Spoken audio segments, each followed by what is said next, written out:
Alright, so I've been messing with this pedal board. I got a lot of stuff I like to play with here, so I wanted to bring the ZOIA back. ZOIA is an unbelievable, probably the most forward-thinking pedal ever developed to this point. But I'm not going to go into any sort of deep tutorials or anything with this, but what I want to do is I really like the granular delay in here. I have a way I like to use it with an octave in it, and I can do that in stereo with this, so I'm just gonna goof around and record it while I'm going. Who knows, you might pick up something you like out of it. For those of you that have never used a ZOIA, it's an unbelievable tool for any idea you might have. So I don't have any loop or anything connected, so it's going to have to be touch and go. Okay, so first thing I want to do is you touch your spot, see what it shows you. So you've got all your different modules you can add in here. In this case, we just want to add an input. So we're going audio input, and we're going to do it in just the, what the heck did I connect back here? The right or the left? Left. So I'm going to assign the left input here to this module. And then I'm going to go here and assign an output, and I'm going to go out in stereo. You can also add a gain control on there if you want. So that's on here. So I selected it. I'm going to move it. So I'm going to hold shift and hit this and just move it over one. So now you got your left and your right output. What I want to use is the granular delay, so I'm going to hit that. I am going to go to audio modules, go down to granular, it's here somewhere, and I want to do 8 grains. I want it in stereo, and position and size. Right now I'm going to do control voltage because I'll probably assign, I'm not sure if I'm going to automate them or not, but you can change these between control voltage or tap tempo, which is very nice. But I think I'm going to automate them instead of tap tempo. I don't know yet.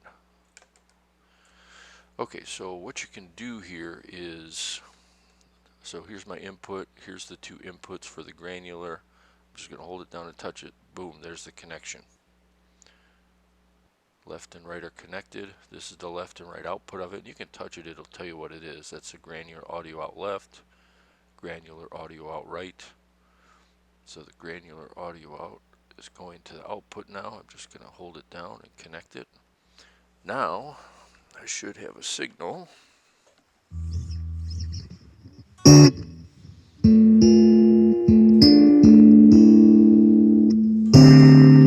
I just love the way the granular delay sounds on this thing.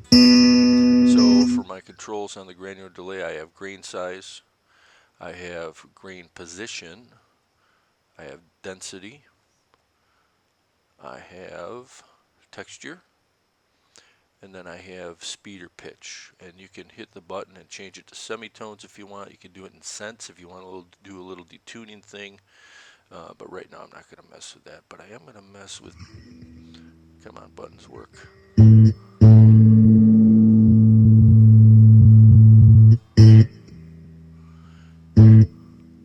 Now I don't, all you're hearing is the wet signal right now, so give me a minute.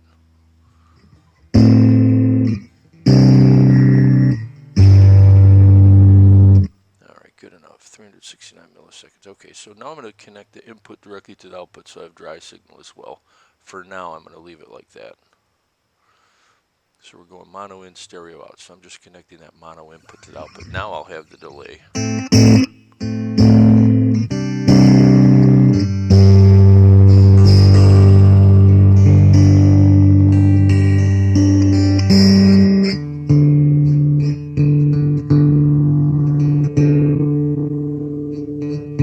Increasing the grain size.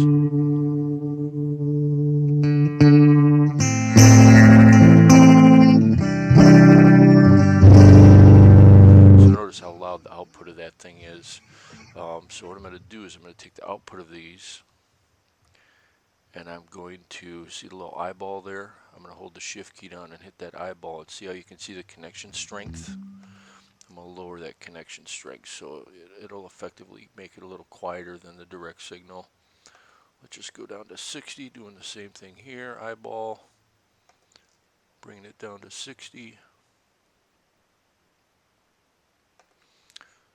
Let's see what we got.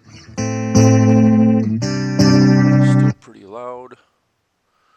So now we'll go down to 40.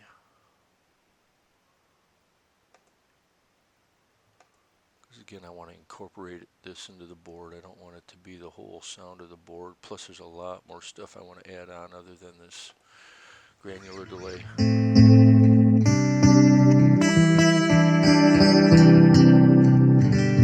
Still a lot. Alright, let's take it down to connection strength down to 20. I am by no means an expert with this thing, but I got my ways I like to use it. This is effectively it's effectively a modular synth that can be adapted to anything.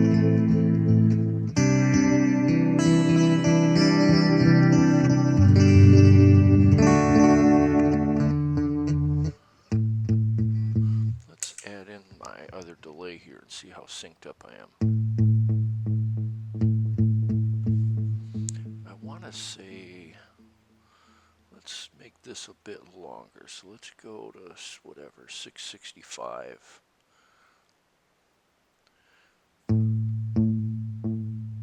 There we go.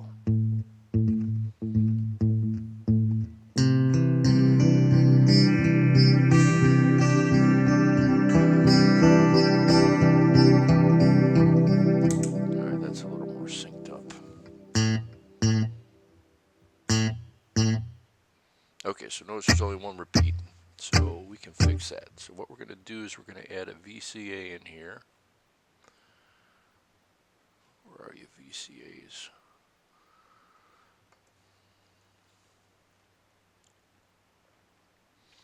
Hope I'm not blocking this too much.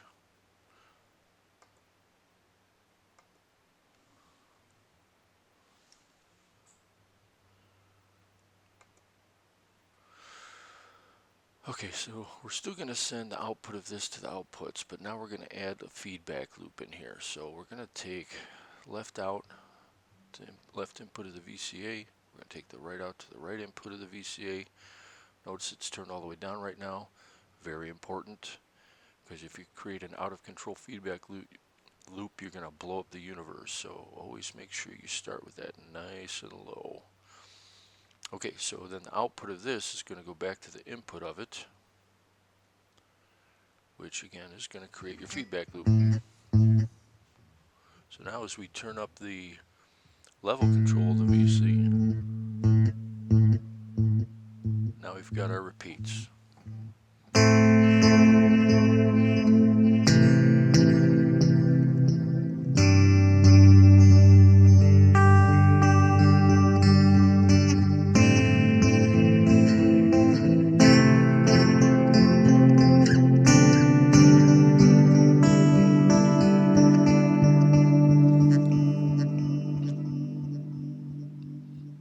Okay, maybe a little too many repeats. We'll just take it back.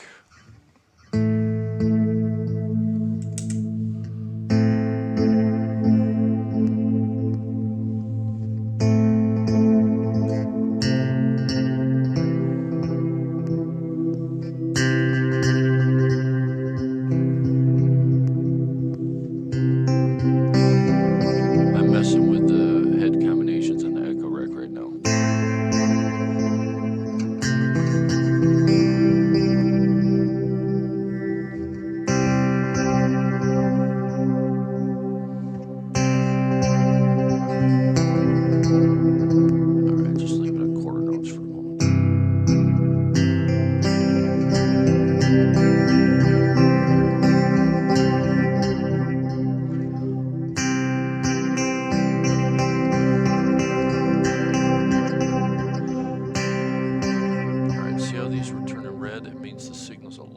bit strong.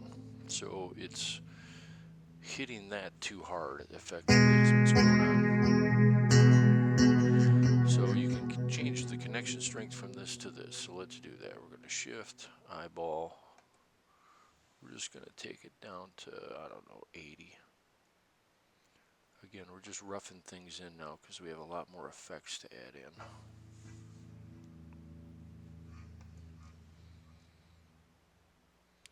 This is the thing with this pedal. You could end up just looking at this tiny, tiny screen for hours, get exhausted just trying to make effects. Notice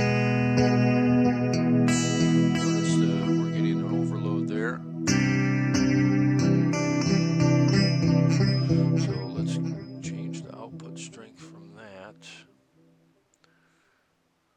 We'll take that down to 80.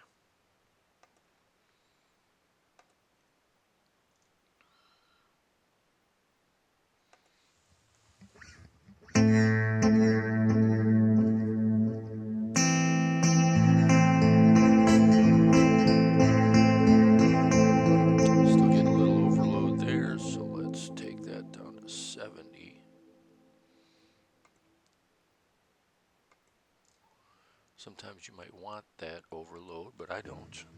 So I'm going to be pumping a lot more signal through this thing. Wow, still getting an overload.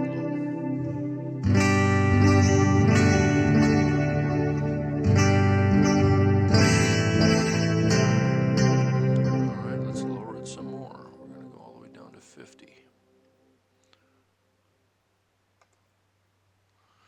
So I'm pressing the button, selects it, allows me to turn it down.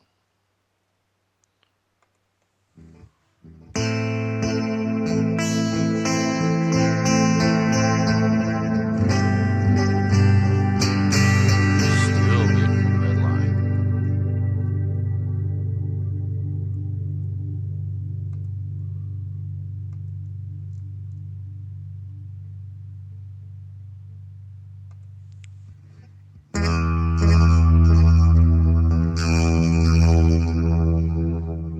Baby's loving the overload, isn't it?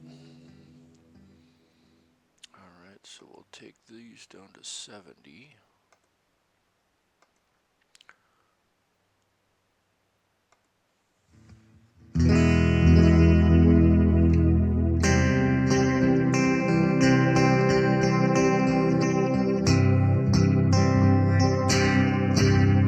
Still overloading, how about that? So what do we got these at? We got these at 40. We got this connection at 70, so let's go all the way down to 50. Now we're getting off track here.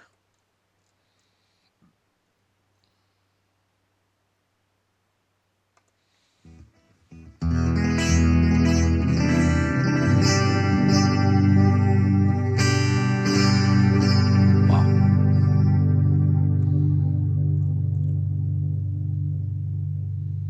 Let's go down to 32.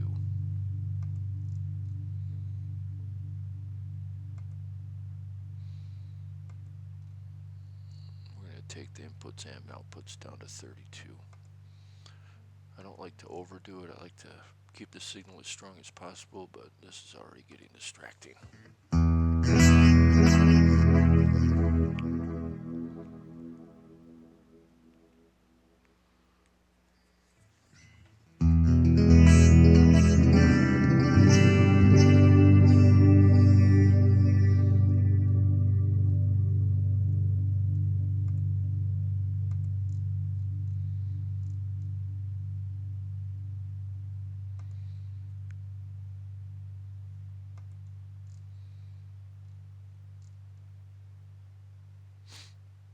Going all the way down to 20. Again, though, you got to be real careful with feedback loops. And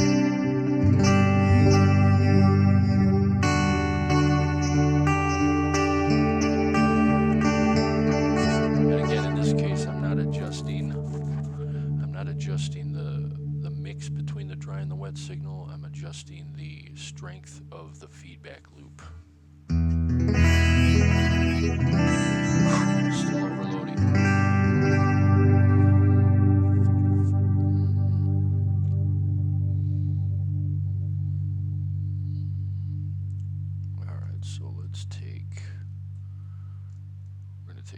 connections down to 10.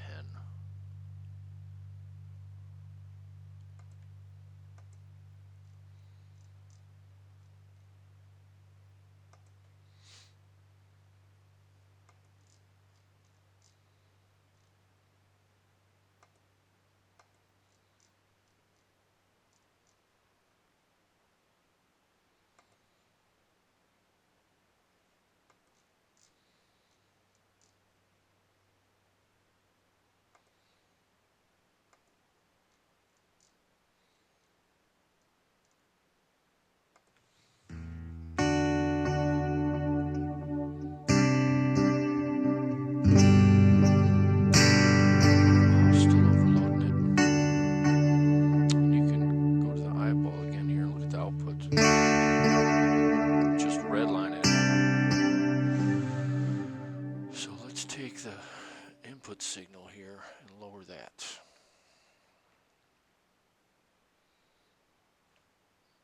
So we're just going to lower that down to 80. If I can get that to reasonable level, I might be able to strengthen up that feedback loop again.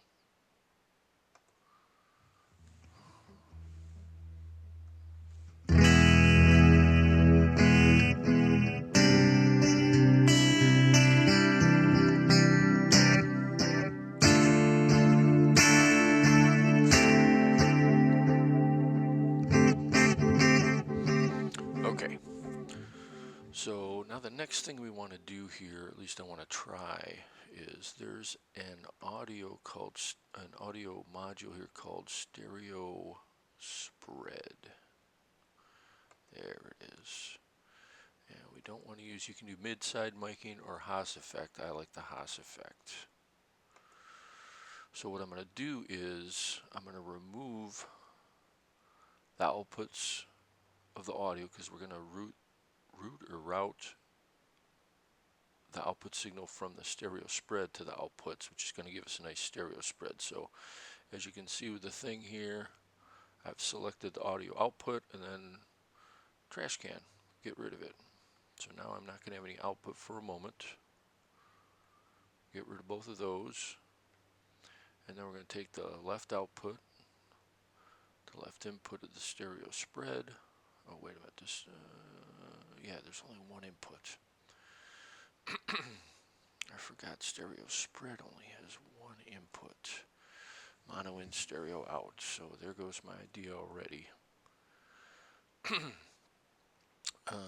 So let's scrap that idea.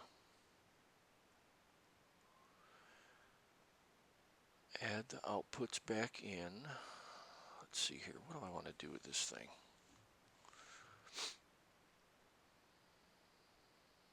All right, let's do that. Okay, so what we're going to do is we're going to do the stereo spread. So it's easy to move stuff around here. So I'm just going to hit the move button, which is a shift, and then you just touch where you want it to go. I'm basically just moving these two modules down a slot. Then I'm going to add the stereo spread in here.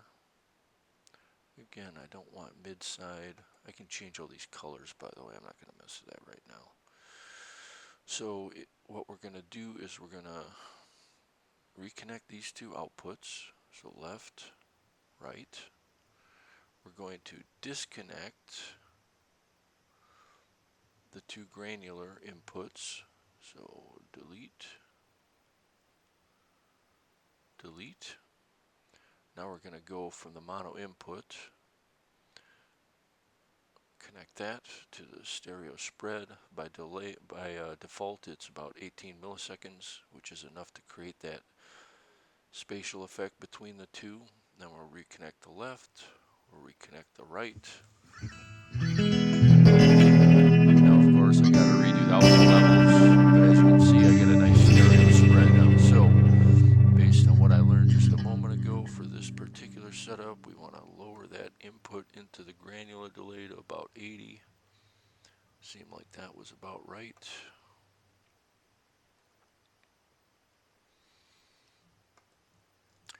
And then the output to the pedal somewhere between, or the sending from the granular to the output, we want that somewhere around 20.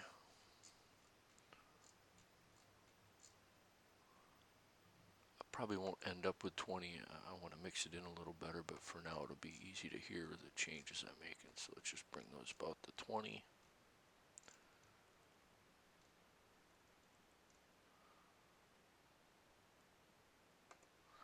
All right, let's see what we got.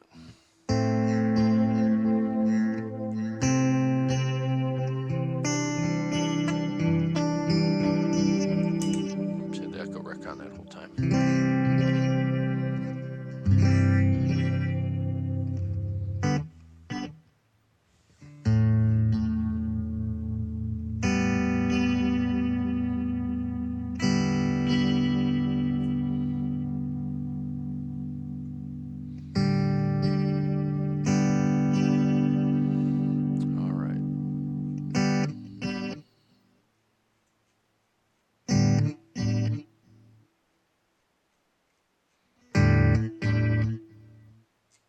Alright, so we got to make a change here with the VCA. Since I changed the input, I can raise the connection strength back up on these. So let's just bring them back to 100%. Remember, always turn it to output to minimum so you don't blow up the world with a feedback loop.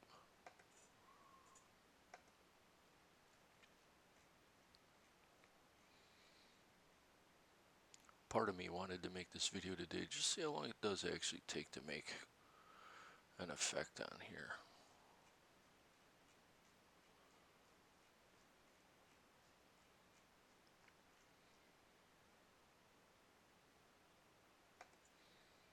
It's hard to know what to do for a ZOIA video because there's so much you can do with it. And it's really hard to do a short ZOIA video when you're making effects, even if you know exactly what you're doing, which I don't know if I'd say I know exactly what I'm doing.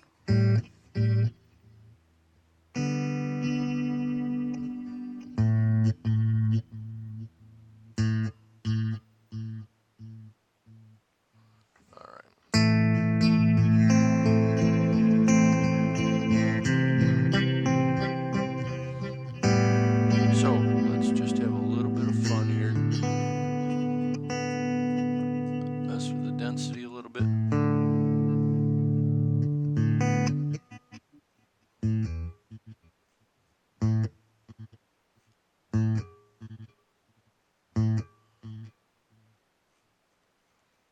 Okay. I think I might automate that here at some point. Let's see about the texture.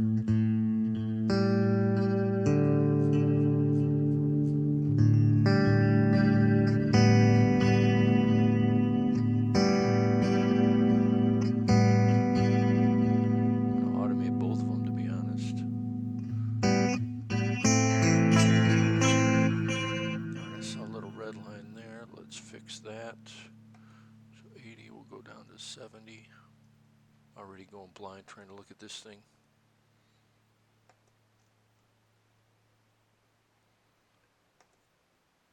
Oops, that's not what I wanted. That's what I wanted. Okay.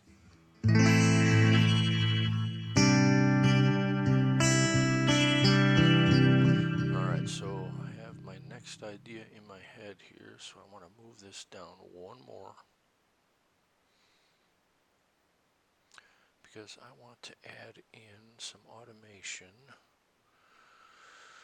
So we are going to add in, oops, not that. We're going to add in, come on, where are you?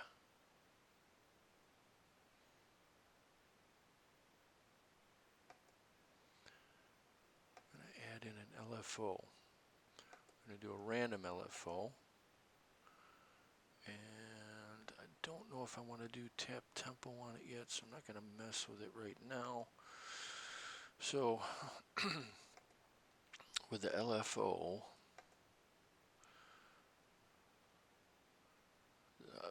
the general way I know this now, I generally play at 93 beats per minute. So what I'm going to do is connect the output of this LFO to the texture. And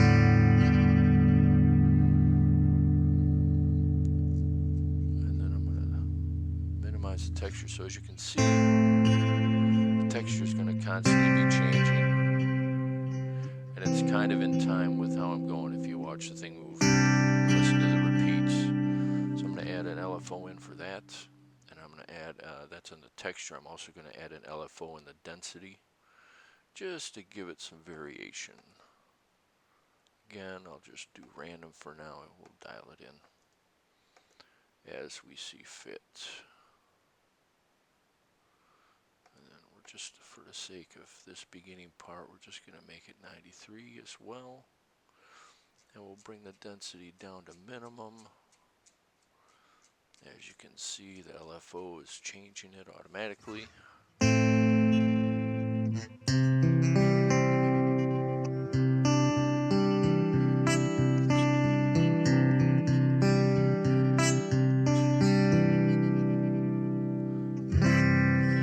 Now again, with the granular delay, I'm not going to do this, but just so you can see.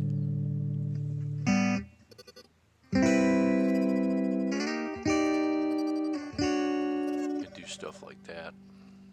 Obviously, it's just an octave, but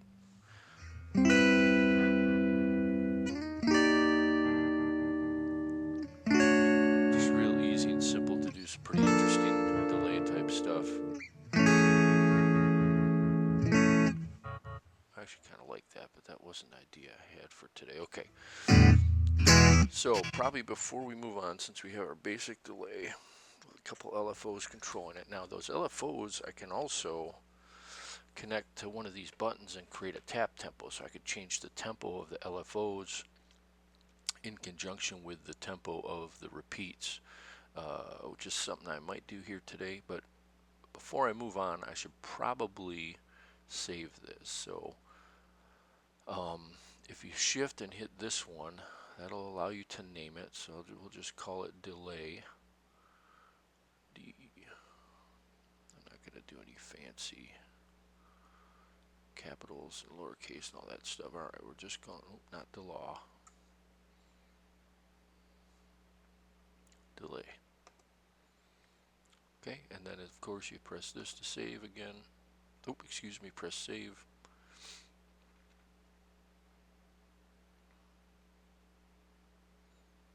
Alright, so as you can see, this page is kind of full. I might be able to reorganize all these modules so I can fit a couple more on the first page, but all I have to do is go doop, and now I have a new page, and you can make pages and pages of this. The only thing you got to pay attention to here is see that little percentage in the corner. I don't know if you can see it clearly in the video, but right now I'm using about 20% of the processor. You start adding in, I'm going to add in pitch shifting here next.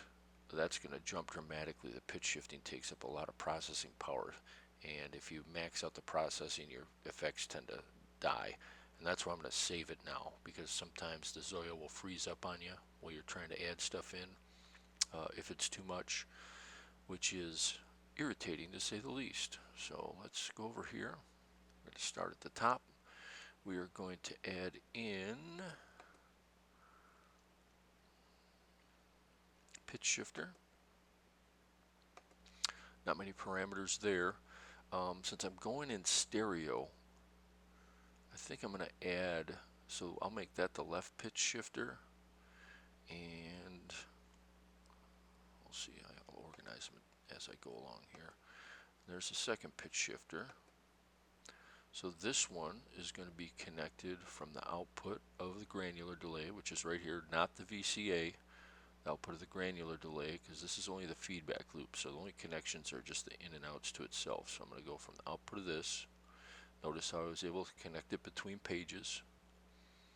You can always view the connection again by hitting the little thing. You can see it's connected to the granular output.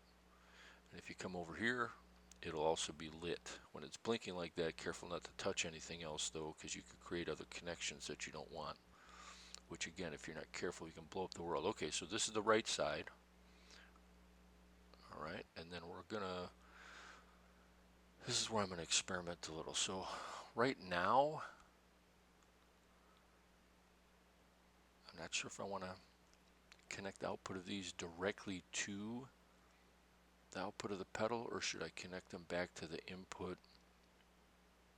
I think I'm just going to go straight to the output of the pedal to start. So left side to left out, right side to right out. Let's see what that sounds like.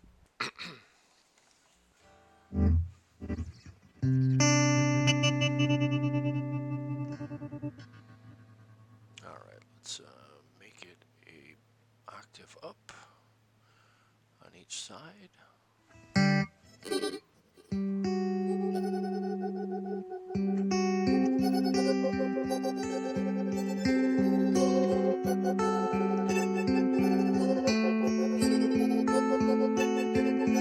Obviously I'm not going to keep it this strong, but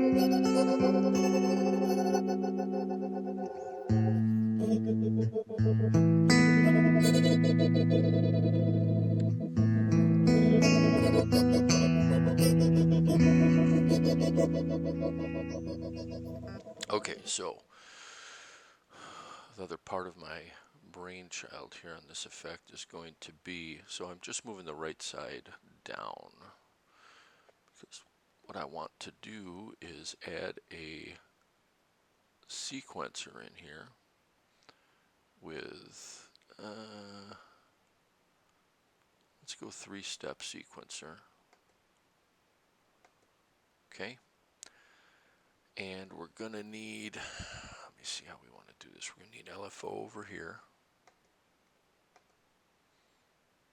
We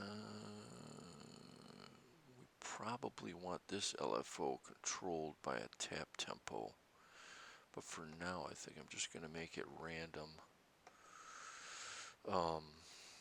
Okay, so this is the left side. This is the output. The output of the LFO will go to the in of the sequencer, the gate in, and then the output of that, the control voltage output, is going to go to the octave thing.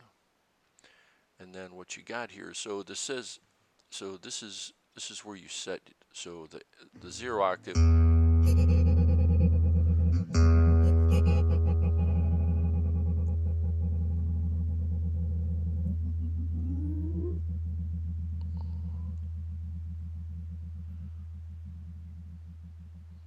So you see how you can see A2, A0, 1, 2 octave. So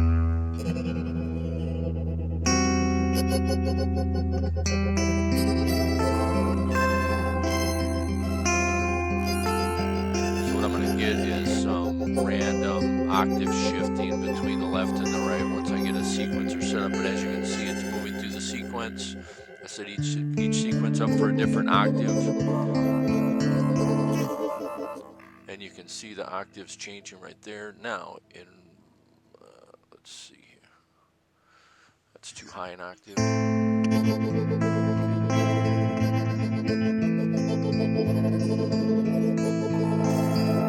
as you can see, we're getting close to being in business with this thing here. Let's change this to that 93 beats per minute for now. Again, we can always tune that in once the effect is a little more complete.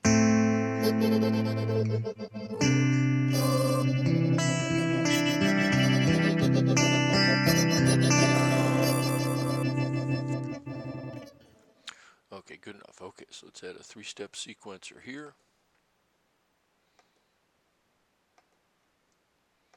Let's add an LFO. And again, we're just going to make it random at the moment. So the output of the LFO goes to the input of the sequencer. The output of the sequencer goes to the octave. We're going to go, so this one went 0, 1, 2. So we're going to go 2, 1, 0, just so they're not always synced up. A2. Now we'll go A0 and then A1. That way they won't ever be lined up. Okay, we want to change this to 93 beats per minute for the moment. And again, this baby's a little too high. It's moving as I'm adjusting it, but as long as it's a multiple of 12, I know I'm in the right spot.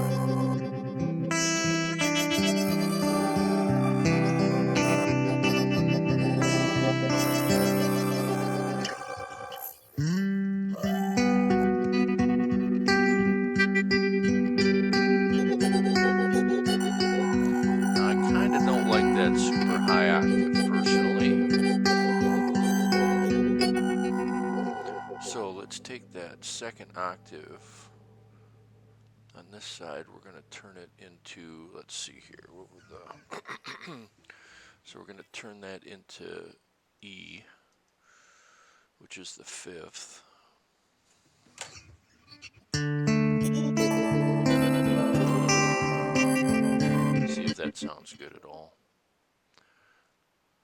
Change that to E1.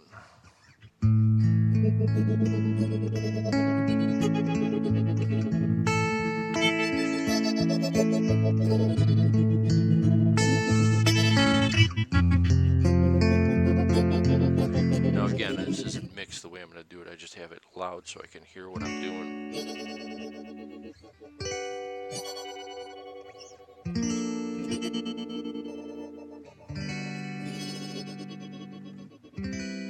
Kind of cool though.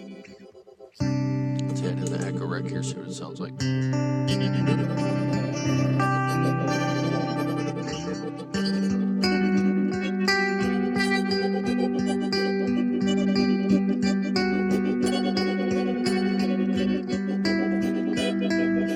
Alright, let's try and mix that up a little bit here. Alright, so we're up to 54% of the processor, which means if I want to get crazy, I get real crazy. Let's add in the, well, let's change the outputs of these, so let's lower that quite a bit.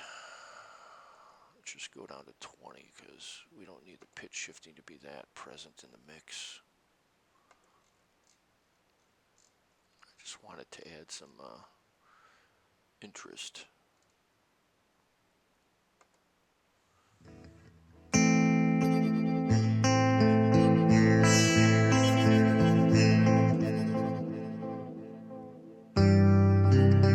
That's got the echo rec in there too right now. That's where you're hearing that modulation.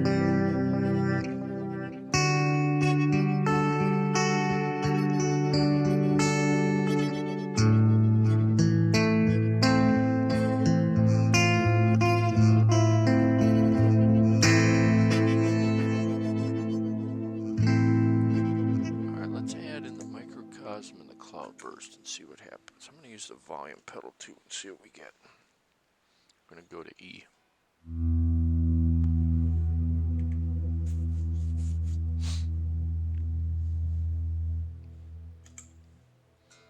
Create a little loop here. Now the loop in the microcosm is actually after the ZOIA, so I'm not going to be able to drive the ZOIA with the microcosm, which I don't know if I'm a fan of, but right now it's the way it is.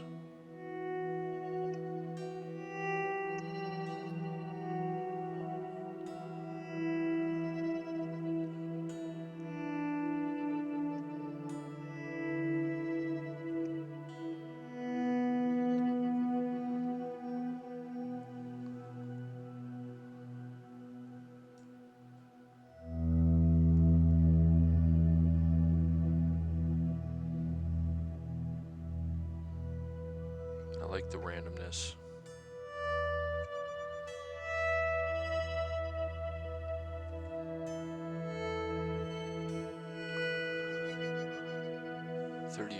I got a fairly decent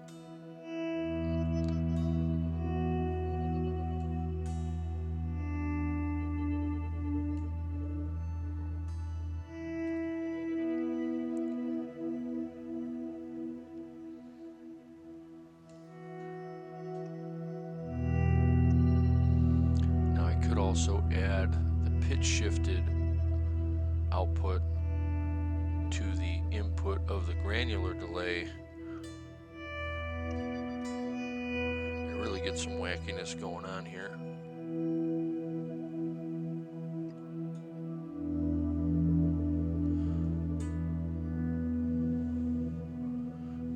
But I think it sounds pretty cool so far.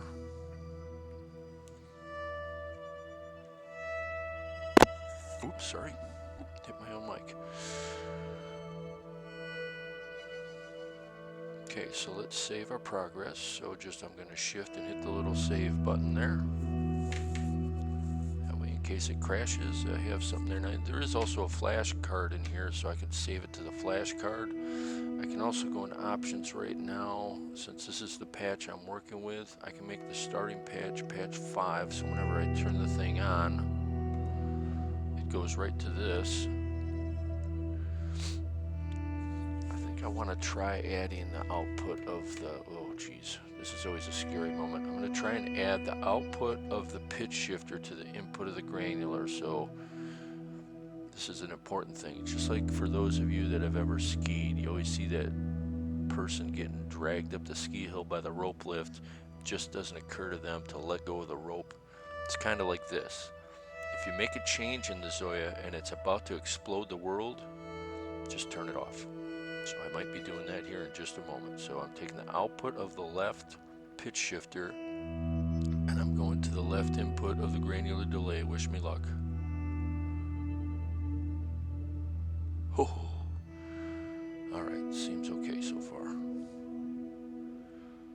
We're going to take the output of the right pitch shifter and put it to the right input of the granular delay. Now, there's no input because again the ZOIA is after, the microcosm is after.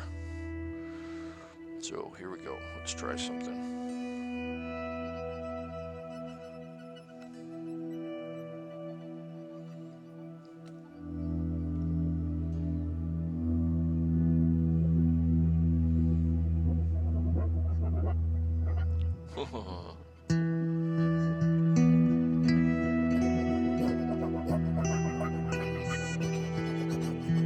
Obviously gotta mix that in, but I'm not blowing up the universe, so that's good.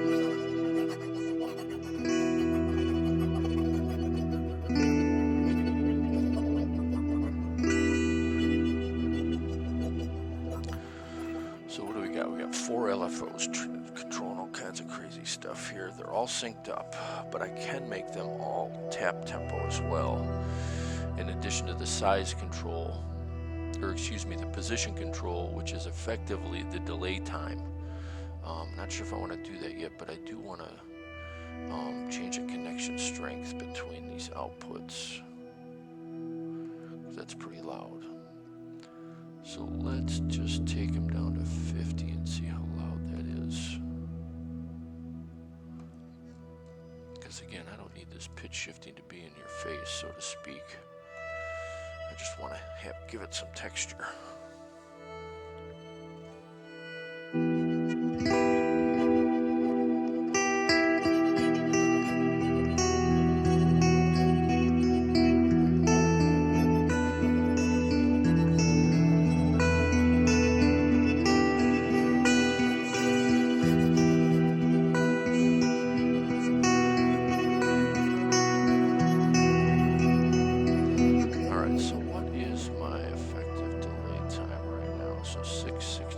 Neighbor of the beast. So let's just change the LFO timing here to 333.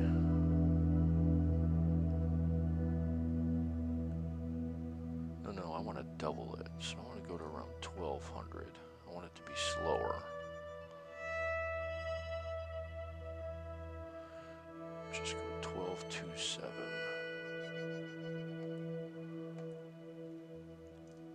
I'm just ballparking it right now. I can always dial it in more. Same thing with this one. I'm gonna go to 1227. And this one. 1227.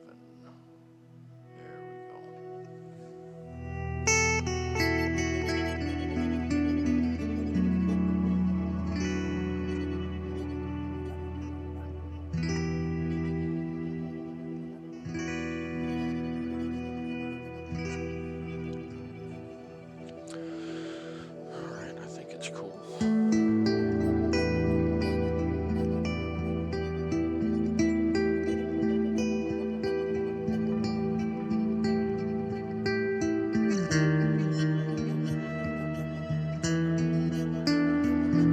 I meant to do that. Just roll with it, right? Here, let's do it again just to really make it sound like I meant to do that.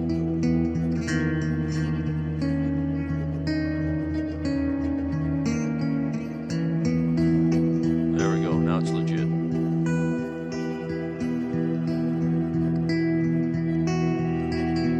a little bit too too active right now, but we've been going 45 minutes, man. If you lasted this long, hopefully you got some ideas at this point.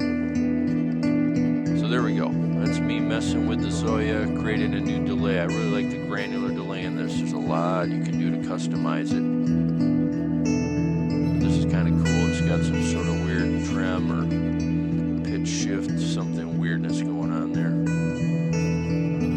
Probably be interesting to me for a day. Alright, before I sign off, since we have a loop going here, let's put in the mushroom cloud, see what we get for loud noises.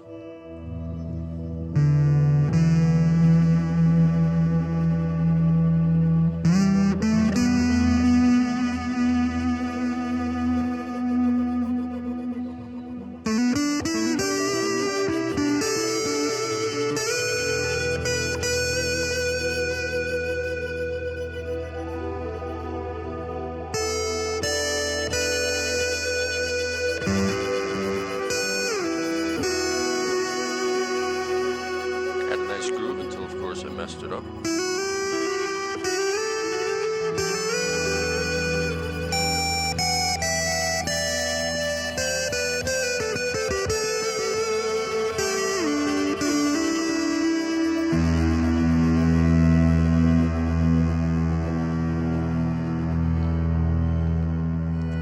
So that's just one example of you can take literally a blank effect, and over the course of where we at here, about 45 minutes, you can create your own effect with every idea you had in your head completely from scratch. Believe me, it'll take longer if you're not familiar with this. Like using VCAs and LFOs and things like that, or creating feedback loops. It'll take you a little longer. You'll probably make some mistakes, but the result is you have a creative tool that you're not bound by what the microcosm wants to do for you. You're not bound by what the cloudburst or whatever fancy weirdo pedal, ambient pedal, whatever it is you want to do. You can really do anything you can possibly imagine. I do a lot of different stuff with the ZOIA. Sometimes I take it off the board just to let my head decompress, because there's so much you can do with it. It's still so far ahead of its time. So having said that, I'm going to turn the mic down and just do a little jam on the outro. So hope you enjoyed it. I'm amazed if you lasted this long, but hopefully it put you in a situation where you're interested in the ZOIA, because for the money, there is no other pedal, period. Rare or unrare or hipster or not hipster. You can literally do anything with it. It is by far the most useful tool in any setup, if you ask me. Maybe not as durable, the little tiny screen, and there isn't enough memory in there in the processor, but you know, it's part of the challenge in any music. You work within your limitations, so enjoy. I'm going to see if I can make a little more noise here.